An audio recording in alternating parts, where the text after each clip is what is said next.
last forever. Ooh, ooh, ooh.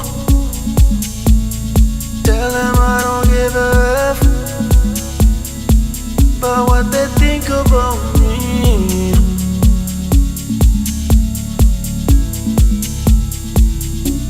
I'm here for you.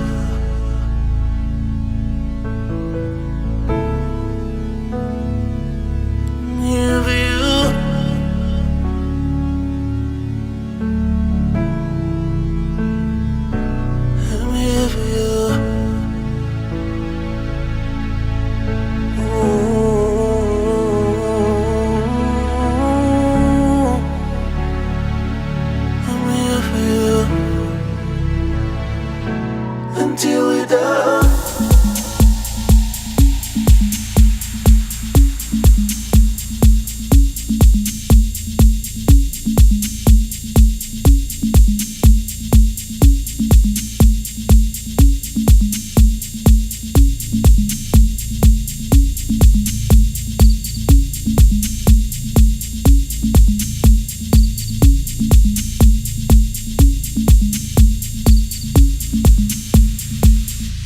Until we're done.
Chill.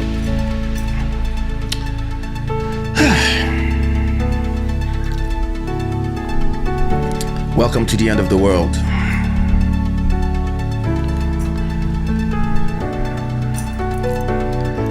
It's for bonne nuit, Miss Sugar. Hello, Nina. What up? What it do?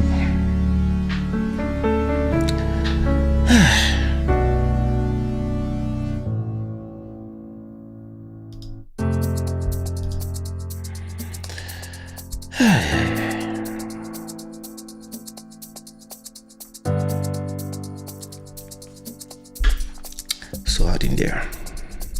Welcome. Hey. Oh shit. Look at that. Yo.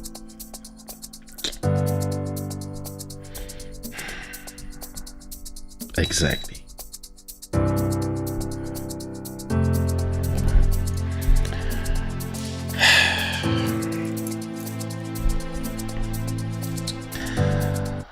Oops. Welcome to Club Shada episode number 415. I hope everybody is doing good. I hope everybody is in their best feelings. Sorry I couldn't go live yesterday.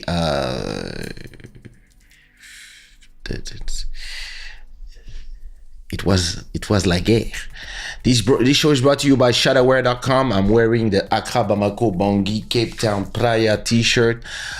Big up to all our sponsors. You want to become the stream royalty, do any super chat on YouTube. We are live on YouTube, Twitter, and TikTok.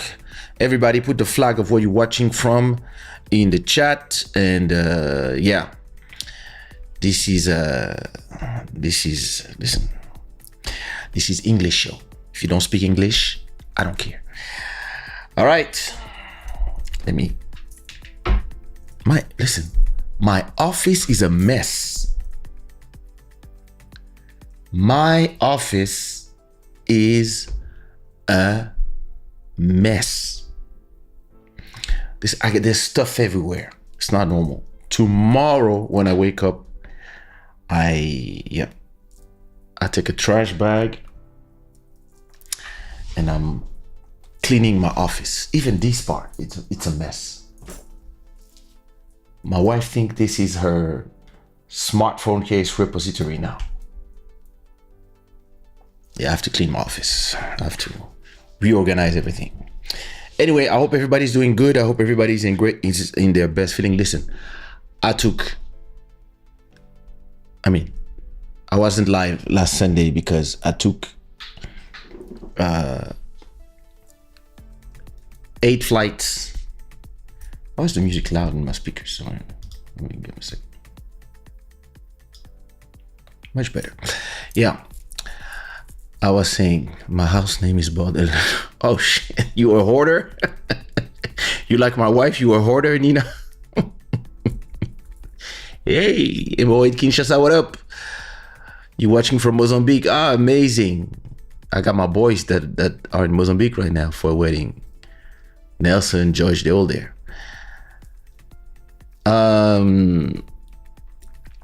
Yeah, so as I was saying, yeah, I took 8 flights and 2 trains.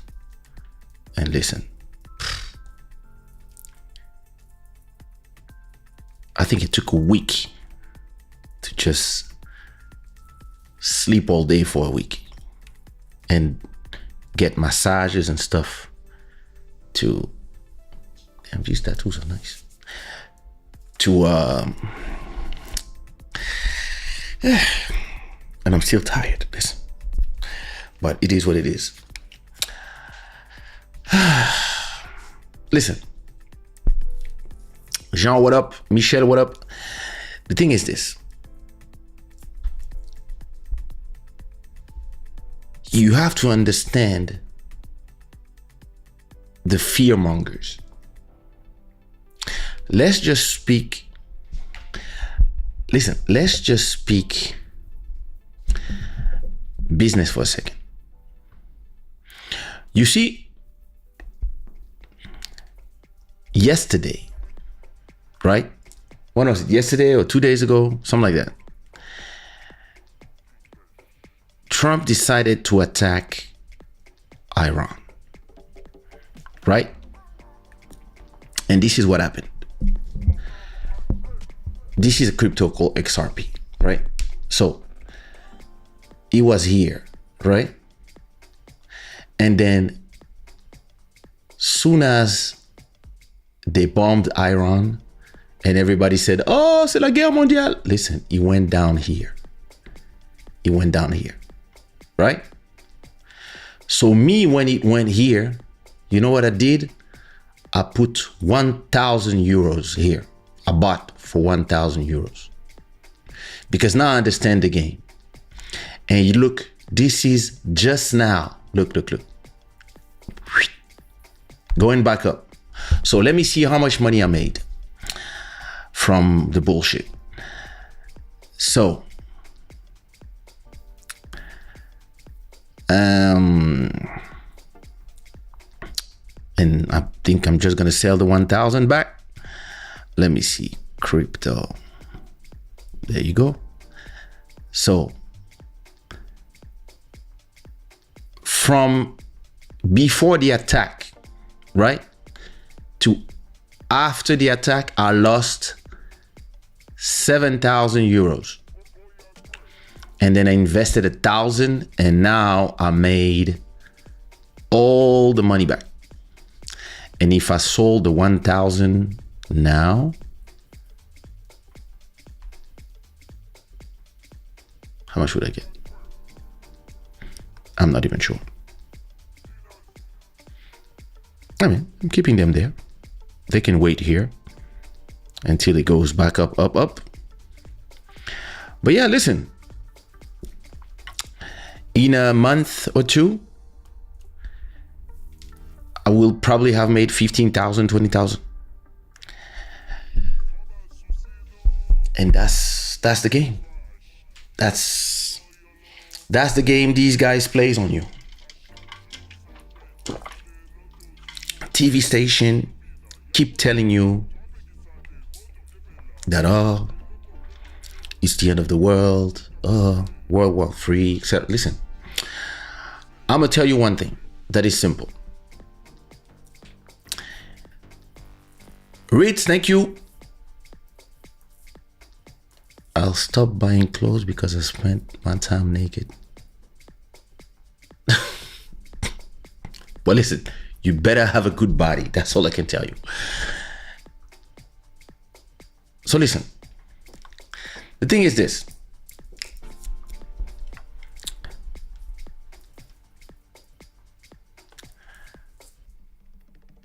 You have a list of words, right? There is a list of words. Now, me personally, I'm not talking for you, I'm talking for me.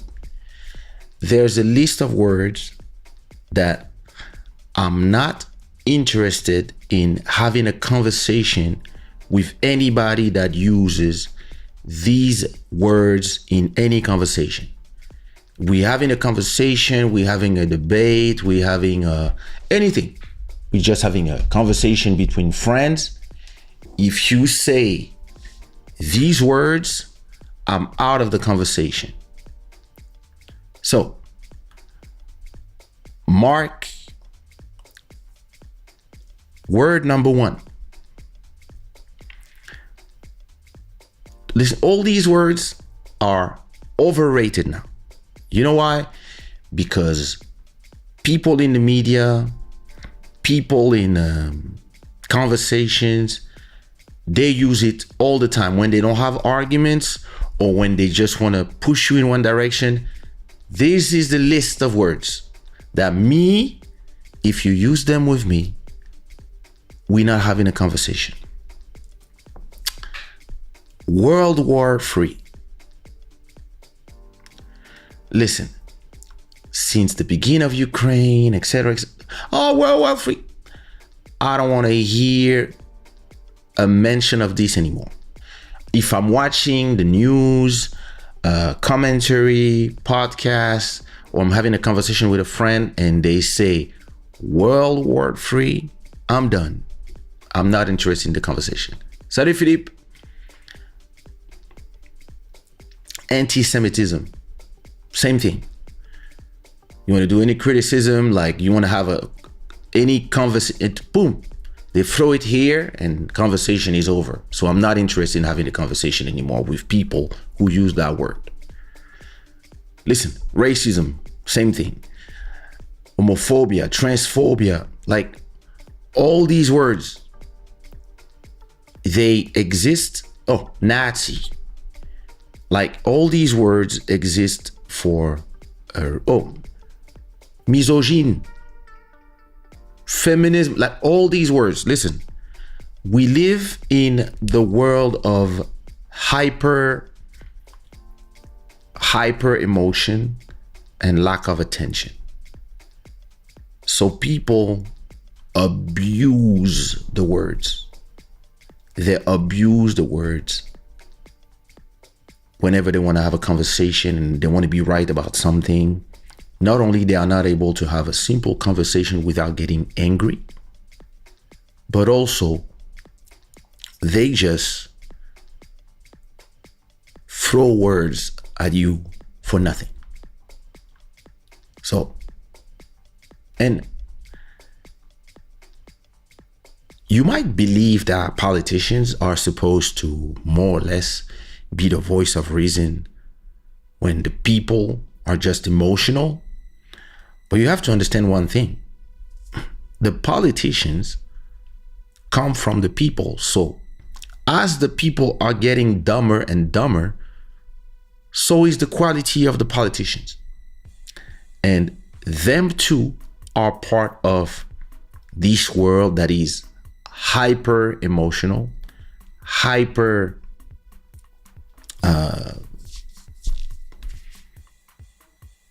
hyper fast poisson rouge memory.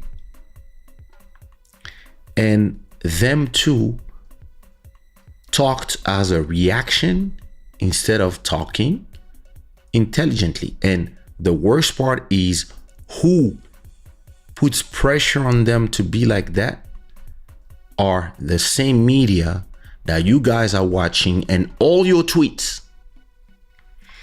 Listen, one day, thanks for watching and learn. One day, a friend of mine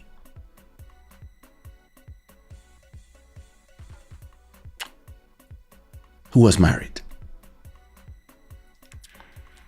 he probably had a side chick, and I think he wanted to send a picture of his, or a video of his, you know. And so he goes, he grab his thing, and he take a picture. And somehow, no, Guillermo will not. I don't want to listen. TikTok is very sensitive. So, what did he do? Instead of sending that picture to whoever girl he wanted to send, or maybe his wife, I don't know, he sent it to, and this was the beginning of stories. It was early, like 6-7 years ago. So when Instagram stole it from Snapchat, it was like that time. And he was there, and he was like, took a pic and sent it to his story. And you know, the internet is very interesting because on the internet, people, soon as they see something, they take a screenshot. Listen, it feels like on the internet, you got people that their phone is always recording. I mean, it's not hard to record. You just swipe down, click, and then it's recording. But by the time, merci Manuela, by the time somebody called him and say, yo, bro, your thing is on internet, is on your Instagram. What's going on? What are you doing?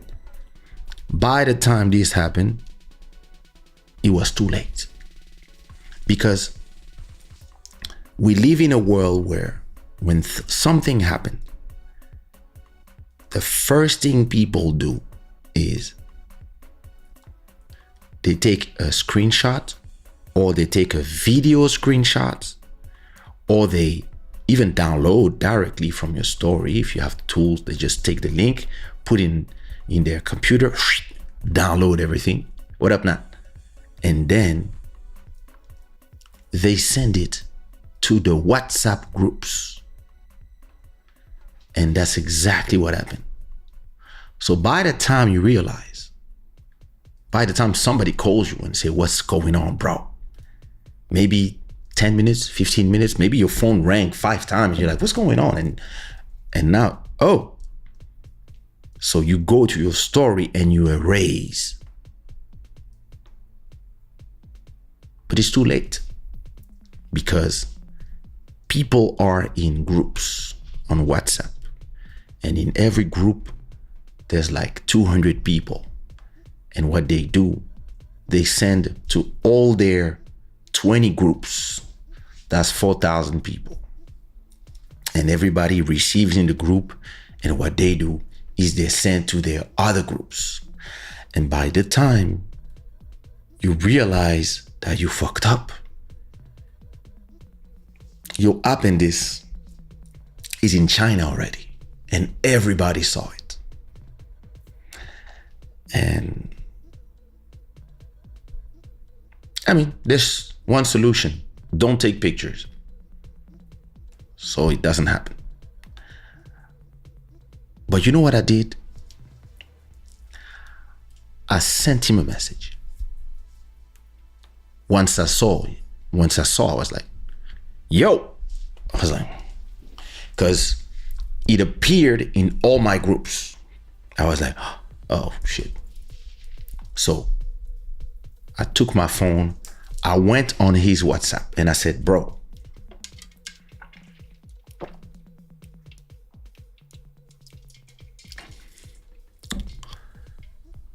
I'm gonna give you an advice.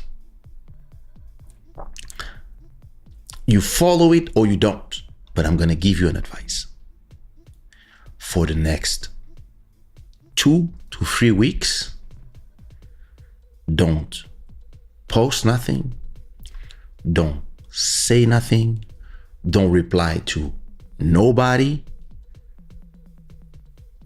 Just don't come to Instagram. Remove the app from your phone for 2-3 weeks, and in 2-3 weeks somebody else will do something crazy, and everybody will move on to the next thing, because we live in the world of sensational. Everything is sensational. Everything is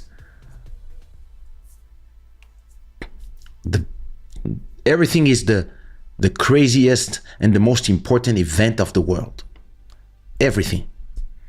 And everything is an occasion to meddle with your emotions, because the more you want to look at the news, the more they can sell you ads.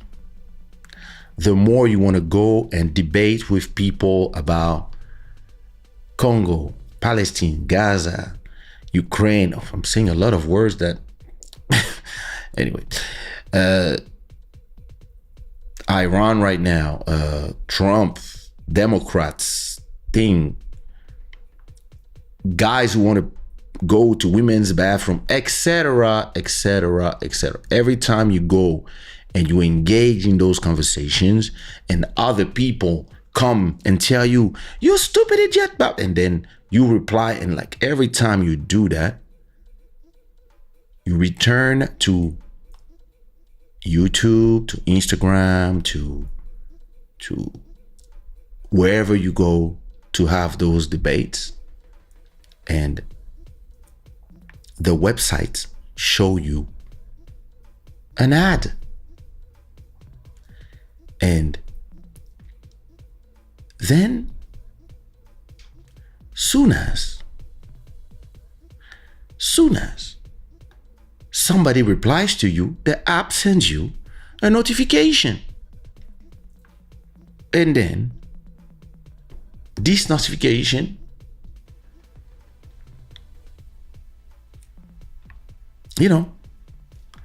tells you, hey, somebody replied to you.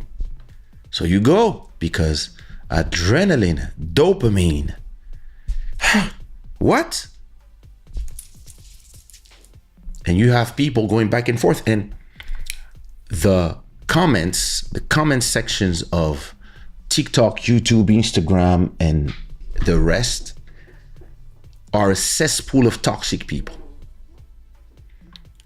Listen, Even when they talk about Star Wars or Dungeons and Dragons or Mission Impossible or Fast and Furious, whatever is the subject, people are so emotional and so aggressive about everything that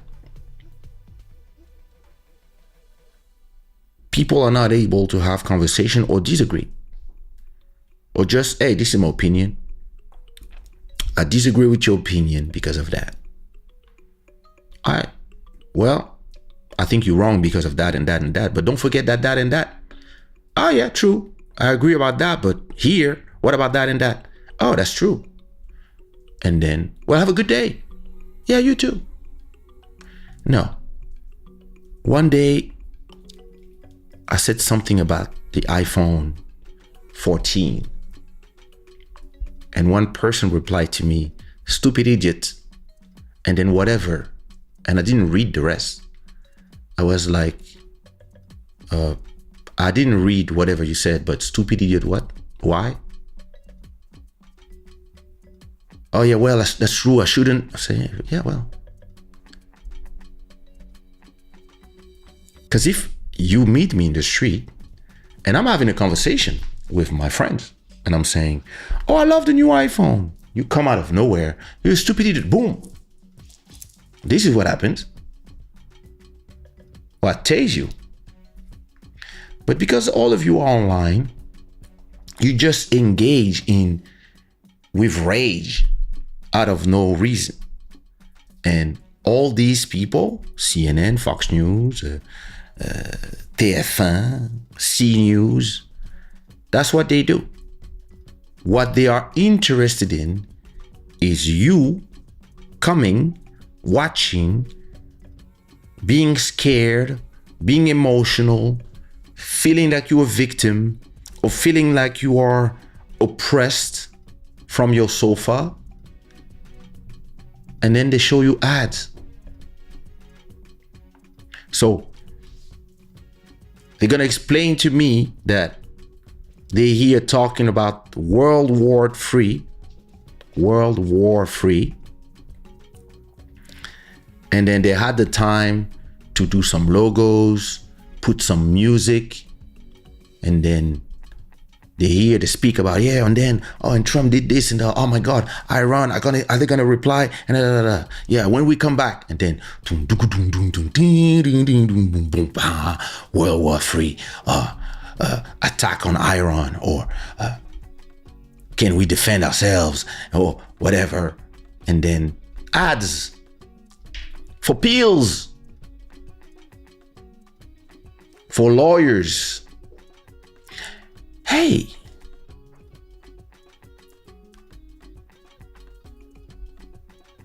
did you play in a movie? Did the director said anything to you that made you feel stressed? You know you could get some millions? Call us at 1-800 blah blah blah blah. That's the world of today. It's a world of it's a very interesting world where everything is spectacle and everything is manipulation. And yeah, we used to have,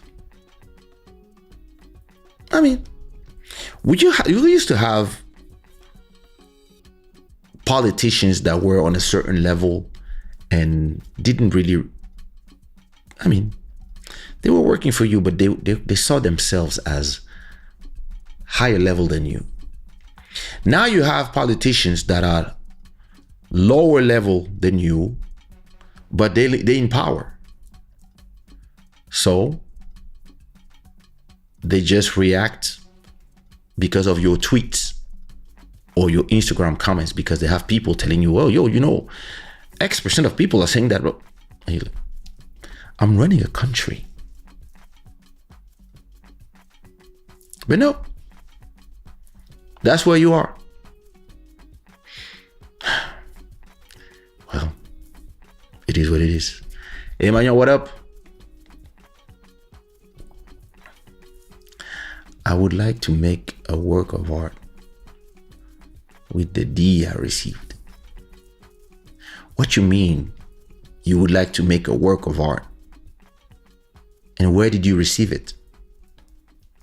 In the mail? Did you order it? Does it come in a box? Can you hold it in your hand?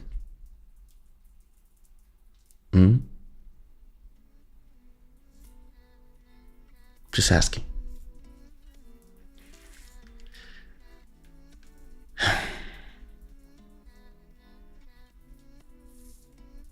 Lire, oui, exactement. C'est bien ça. Yeah, so, yeah. It is what it is. What are we going to do? I don't know.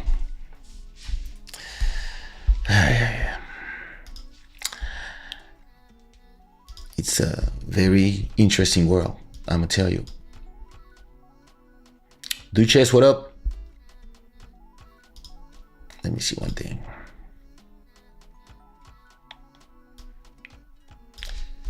All right. And it's very interesting that now that Trump decided to bomb Iran, and so you bomb somebody, which is a declaration of war, right? But these people don't care. They're Americans. And the other people reply. And these people say, no, it's over. Now let's go to the negotiation. Because I know we're closing the Detroit of Hormuz. And they're like, China, please help us. And you know what's going to happen? China is going to say, yeah, we might help you, and tell them to calm down. But what about the tariffs? Or I can't do nothing unless Putin tells me. And Putin's going to be like, yep, let me finish my thing with Ukraine, and all these territory is mine, and recognize it. And maybe that's what's gonna happen. And yeah, YouTube channels and the news are gonna tell you that it's the world war, etc. Oh my God, WW3. I've been hearing it for so long that I don't care anymore. It doesn't mean that everything is possible in the world. But these people are not serious. That's what you have to understand. And when you're dealing with people that are not serious, listen, I believe there's nothing you can do. Misha Dom, what up? Bella, what up?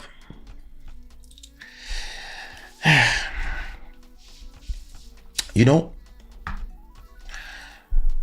it's very interesting. It's a blessing and a curse when you did a track like On Dit Quoi, because when people don't know what to tell you, they tell you on va gâter le quoi.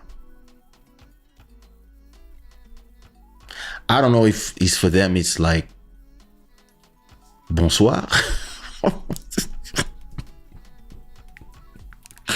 But listen, at the same time,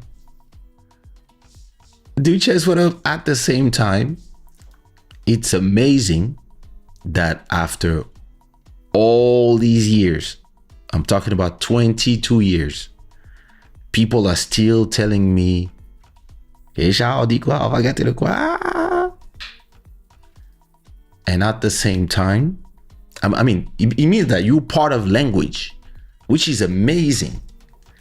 And at the same time, after 22 years, you're like, you don't have nothing to tell me. Like, yo, listen,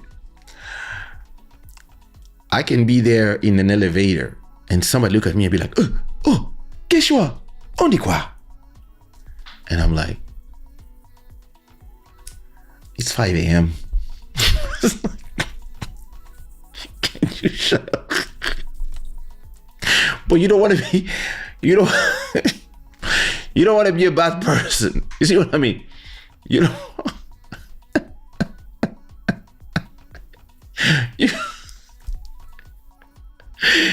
Mr. Dom, I love you guys too. But you don't want to be impolite, right? So you have to say, oh my God. But you're like, yo, I've been asked this question 50,000 times in my life. That was now I left. I was in Lubumbashi for 2 days or 3 days only. So I went to Lubumbashi. I left here on the 10th. I took a plane. So listen to how crazy. Efuli, merci. Listen to how crazy was my trip. I did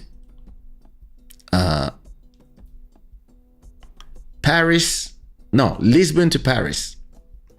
Then I did Paris to Addis Ababa, Ethiopia. Then I did Addis Ababa to Lubumbashi. Lubumbashi, I arrived so the 11th. I stayed there for one night, went to a party. Then I performed. I did 3 gigs. I did one show for a bank called First Bank. That was at 8 p.m. Then after that, I was paid to go to a club just to sit down at K Lounge. So that was around 11. And then at 1 a.m., I went to perform again at Le Club. That's the name of at the Pullman Hotel. And then, so that was the 12. The 13, I took a plane from Lubumbashi to Kananga, then from Kananga to Kinshasa, then from Kinshasa, I arrived the next day on the 14th in the morning to Paris. Then I did Paris, Toulouse. Then in Toulouse, I took a train to Brive-la-Gaillarde. And at midnight, I performed at Brive-la-Gaillarde. Then I went to sleep. The next day, I took the train from Brive-la-Gaillarde back to Toulouse. And then I took a plane from Toulouse to Lisbon. And I'm in Lisbon now. And listen, I'm still tired of all these. Listen, it must be a good news because all the you don't see there's meteo. What's going on here? There must be something happening out there. So probably everybody is now saying that it's peace or whatever, because from what I see, everything is green. Bitcoin is back up. XRP, Crow. Woo. I'm making money. So something happened. But yeah, listen, after all these trips, I did a massage like the next day after arriving. I did another one 2 days ago. No, it was Saturday. And I'm doing another one today. I'm going to Thai today in the morning. I'm going to walk. I think at 5 a.m. I'm going to walk 10 kilometers. And then after that, I'm doing a Thai massage for 1 hour to fix my back, because that's a lot of planes. Zerix, what up? Thanks, Laure. You need to come back again to Lubumbashi. That's true. But listen, the guys from the club, they told me, yeah, you need to come back. We need to make you come. I was like, yeah, no problem.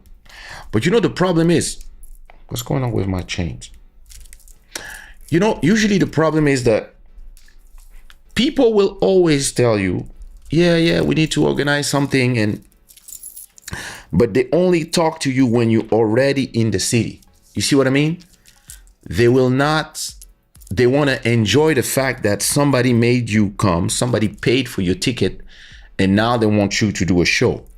And me, I think it's unethical.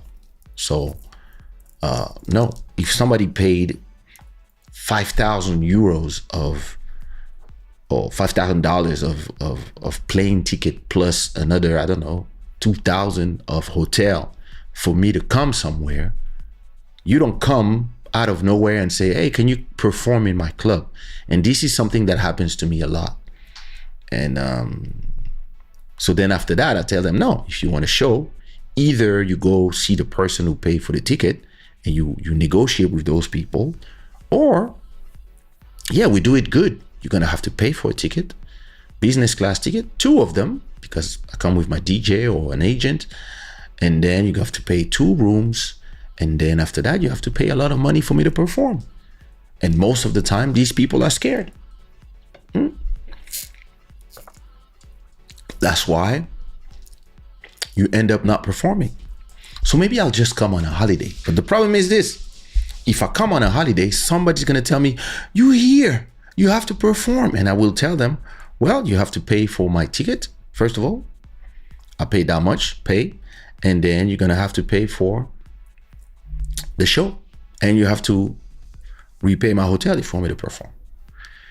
Listen, every time I used to go see my son in Kinshasa, and every time I would be in Kinshasa and I would go to a club, people will do the same thing. People will tell me, tu es là, we have to do a show. I'm like, hey, listen, yeah, give me $10,000. That's a lot of money. I said, yeah, but I didn't come here to do a show. I came here on holiday. I came here to spend time with my family, and you want me to perform? You have to pay. So we'll see. Nina, Phileas Fogg. Don't you visit Lagos, Nigeria? Well, listen, I've never been invited in Nigeria. I know Awilo goes all the time, but I never had a chance to go there. Maybe one day.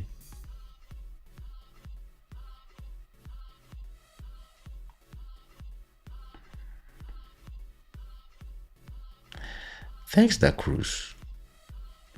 Listen, Lubumbashi is an amazing place to perform.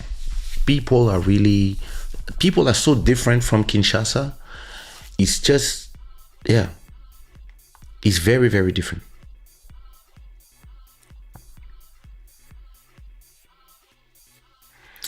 Siska, yes, 75%.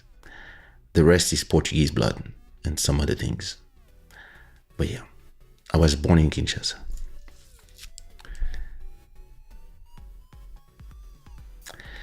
Toulouse. Listen, Nina, one day I was in Toulouse, right? And let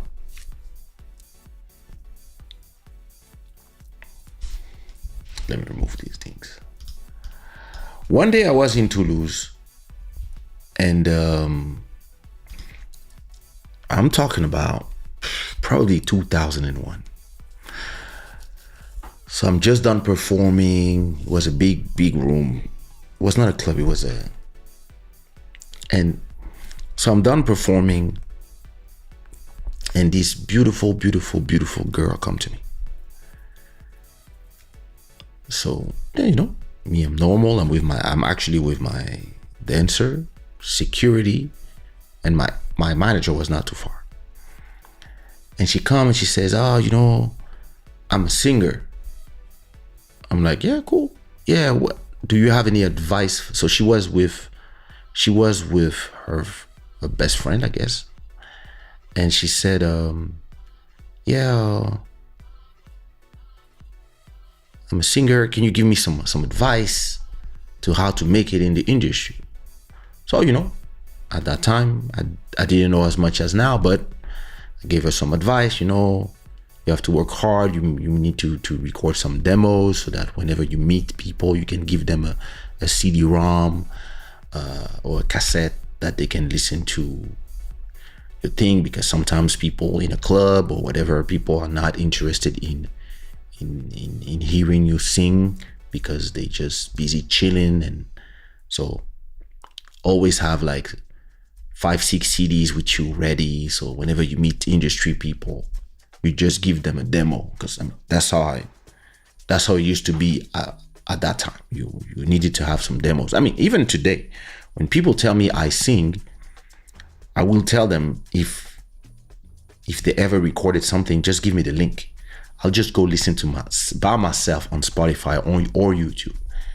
And if they don't have something, I'm going to tell them, yeah, send me a demo.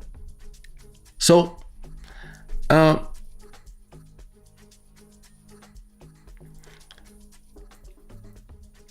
so at that time, I don't have a demo, blah, blah, blah, blah. Can I sing a little bit to show you my voice? And me, I'm like, yeah, why not? And she didn't start singing. And all of a sudden, some guy with dreadlocks arrives. And he's like, ou ka parle madame moi, madame là, c'est madame à moi. Puis, I don't know if I was drunk. I don't know what. I'm like, is this your boyfriend? And she's like, yeah, it's my boyfriend. Jean-Michel, stop this. And it was like, tu vas pas faire ça, madame à moi. And I look at him and I look at her and I was like, security, please. Security took him out and I left. So, I don't remember her face.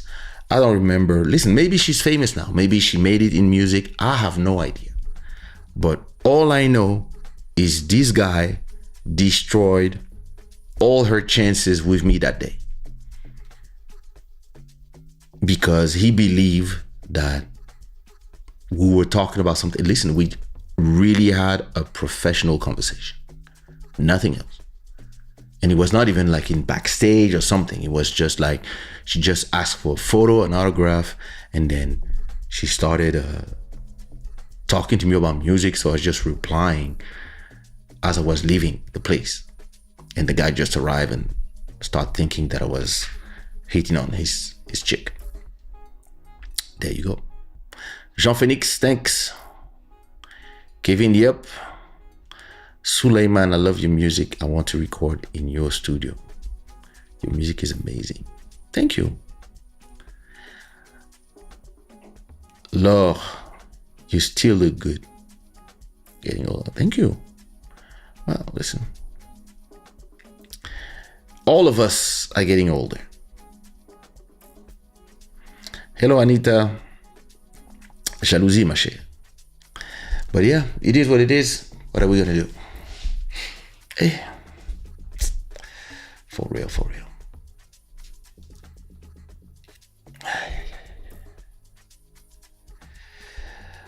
But yeah, let me ask. Because that's interesting. I'd love to know why Bitcoin and everything is going up. Let me see.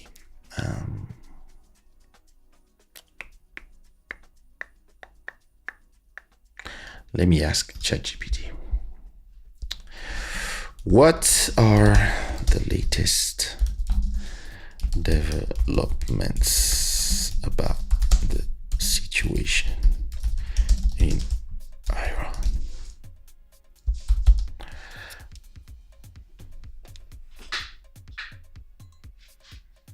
Did you see what up? Priya Coeur, what up? Oof. All right. Here's the latest. U.S. launched operation on June 21st. The worst part is apparently they didn't even really destroy the thing. They just damaged it a bit. Israel continued aerial campaign targeting missing infrastructure in Iran, aided by covert Mossad drone operation and airstrike on Iran surface-to-surface missile. In retaliation, Iran has fired at least 67 ballistic missiles at Israel over multiple waves since June 22nd. Several impacted near Israeli population center. On June 19, Israel missile hit the Sheba, causing Iranian precision missile causing hospital damage. I think that Israel did a lot to Gaza. Then on June 23, so that was today, Iran launched missile targeting U.S. airbase in Qatar. The attack was intercepted. Okay. President Trump acknowledged advance warning from Iran and described the strike as weak while urging peace. No internet in Iran. Strait of Hormuz tensions. Okay. Japanese shipping lines have started rerouting to limit time in the Persian Gulf. Oil price initially surged, but later pulled back. UK intelligence official cautioned against overestimating Iran's cyber capabilities. Nothing there. They remain less advanced than those in Russia and China, blah, blah, blah. Ceasefire between Israel and Iran reportedly brokered, though no official confirmation from either Tehran or Jordan. UK withdrew from France, Germany, and EU are using restraint while Russia warns against targeting Iran's leadership and calling for renewed diplomacy. Like I said, you see, gaslighting, fear mongering. See, told you. It is what it is. Je t'aime, bébé. All right. Intro Pro Dalva, what up? Anyway, that's all I had for you. I will return Wednesday for my parents are coming. Probably Internet du Village Wednesday at 10:30 from the French show and Club Shada next Sunday. All right? Oh, listen. But first, I have a mission for you. I need you to go to my Instagram, Kaysha 1974, and you put in the last post a comment, anything. That's it. All right. I'm gonna leave you with my it's not my latest, but one of my latest songs that is called Pense à moi. Let's go to some French music. It's a song called Pense à moi in collaboration with VR6, and I hope you enjoy it, and I hope you enjoy the show. This show, as always, is brought to you by Shada and the Gods of Good Fortune and all the sponsors. And I'm gonna watch me some TV now, and I see you when I see you, Shada Gang. Peace out.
Nos souvenirs.